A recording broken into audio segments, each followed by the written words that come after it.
Zein zan motivazio nagusia? Dirue. Motivazio nagusiena izen zan dirue. Azkenien Instagramen nik igotena esan argazki hoiek, gero beste paginan berdinek igobik nabizela, baina Instagramen ez toztien ordaintzen eta beste plataforman bai. Eta pentsatu zenuen, dirua egiteko modu bada. Bai, eta gainera diru oso erreza. Oso erreza. Osea, berez nik pentsatzen hain zela, lau argazki atara, lau argazki igo, korau eta listo. Eta konta iguzu, hasiera haiek nola izan ziren? Hasieran nahiko ondo. Nik egoten abezan argazki berdinek, jentiek ordainditzen zaben, nik hartzen batzen aben dirue eta listo.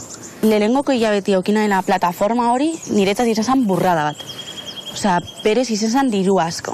Eta diru hori hilabetiek pasaiten ziren bitartean, gehituz joeten zan. Zifrak eman aldizki esango dut tarte bat izen aldala 3.000-etik 7.000 eurora higien. Hilabetean? Hilabetean, bai. Ze pentsatzen zenuen? Diru hori sartzen zanean zure poltsikoan? Zala pasada bat. Claro, 22-23 urtegaz, 4.000 eurogaz kontuen, goten zara apur bat. Gero bai exigentziak datoz konkorde. Plataforma hauek sentiarazten zaituzte nolabait izar bat, influencer bat? Bai. Ez influencer como tal, ze asko ezberdine, baina bai dekozu tu grupo de fans. Eta egia da, osea, eski holan da. Gentia dauela egunero pendiente zer zabizen egiten, zer argazki goten dozu, zer publiketan dozu, badekozuz. Eta motiba egiten zara. Esate dozu, ingo dut beste gauza bat, ze gentiek bebai ordain diten dagoenien eskatu egiten da. Adibidez, nik hasieran igotzen esan argazki batzuk erabaten, bigarren hilabetien ziren beste argazki batzuk beste erabaten. Hasieran igote mana esan bikinian, diru horregaz hartzen zen duen lenzeria polit bat eta lenzeria gaz, osea, gentiek eskatu egiten zan eta zuk emonitotzasun.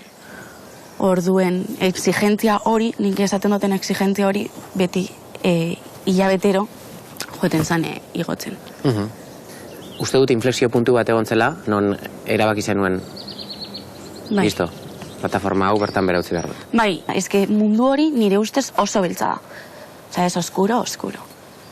Ze, bai, diru erreza da, bai, ateratu duzuz argazkiak, baina hilero superain bizara.